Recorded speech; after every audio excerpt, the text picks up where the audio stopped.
For a long time, Communist China and Israel had good working relations. Obviously, they have very different governments. Israel is the only democracy in the Middle East. Communist China is communist, right? But China is an economic behemoth, right? It's a huge, huge player in the world.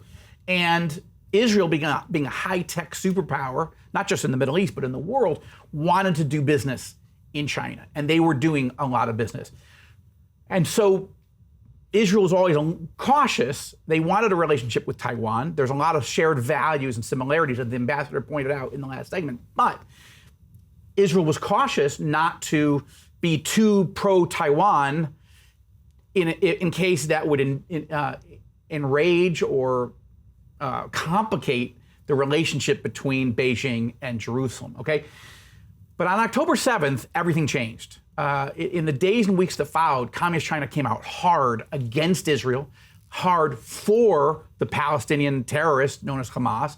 And then as Iran continued to unleash attacks from 6 other fronts against Israel in the days and weeks that followed, Communist China went hard in for Iran. Why? Because Iran is China's ally. Iran is selling enormous amounts of black market oil cheaply to Communist China. China's buying it to fuel its own economy, but also it is funding the terrorism and the nuclear fantasies of the Iranian regime. This is a problem. It's a problem, and Israel has realized, I would say, in the last year and a half or so, that it does not have a friend, much less a partner, in Beijing. And so I want to turn back to Ambassador Yaping Li from Taiwan.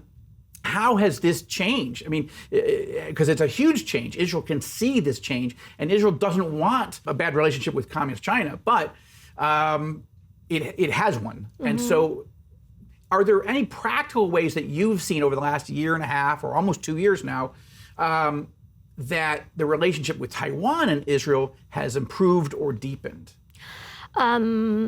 It is really worrisome to see that the CCP, the Communist China government, they are testing their weaponries in the European theater, in the Middle East theater.